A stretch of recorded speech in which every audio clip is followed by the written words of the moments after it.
Nag-aabutan sila sa isa't isa. Nag-meet lang sila. Meet with each Yung other. fault, dalawang fault, ganon. Fault. Tapos nag-collapse dun sa gitna. Kaya pag lumilindol, lumalaki yun. Oh, tama po. Yun po yung mga delikadong caves every time na may earthquakes. Pero ayon sa kasaysayan dito, ang cave na ito talagang matibay talaga ito, sir. Hindi natin masisibang matibay or ano, meron lang stable. Stable Yung talaga, stable oo. caves po yun.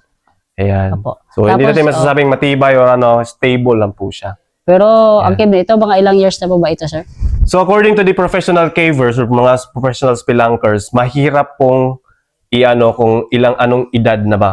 Pero, based on the average growth rate na 1 mm per year, makikita kung gaano kahaba yan. That means, probably mga millions of years Millions, na.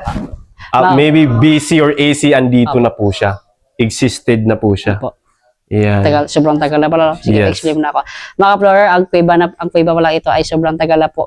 Millions of years na po pala ito. Hindi na po mabila kung gaano na po siya katagal. Kung nakita niya po. Kasi natural at buhay na buhay pong kuwebang ito.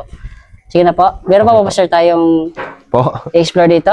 Yes, ito na lang po yun. Ito na po yung end ng bridge. Opo. So, ayun nga, dagdag ko lang. Ito po yung mangyayari pag ginawa ka natin. Magiging brown po siya. Opo. Ayan.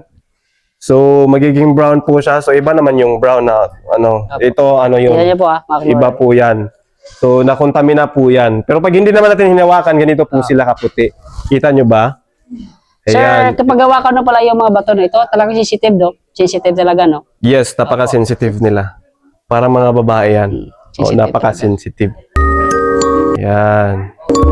So, ito yung mga bagong deposits. Opo, Ayan, bagong naka-recover na deposits po siya. Kita nyo po ba Puting-puti yung... talaga eh, bago tubo. Yes, naka-recover Opo, po siya bagong dyan tubo po siya. banda. Dati brown yan eh. Kasi may contamination dyan banda. Pero ayun. It looks like as though yung kulay niya po, no? Yes po, yes po. Ayan, correct po yun. So, pag puti, huwag niyo pong hahawakan. Mga ka-florer, pag puti pala yung stone na Oh. babies, huwag niyo po hawakan na kasi So, paano naman kaming maiitim nito? kakatubo lang po yan. Oh. So, ito na po yung end ng bridge. Ayan. Opo.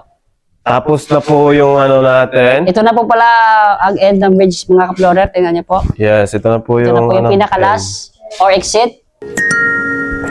Hindi po. Ipapakita ko lang po sa inyo kung gaano po siya kaganda. Sige po. Panoorin niyo lang muna, mga ka-florer, ha.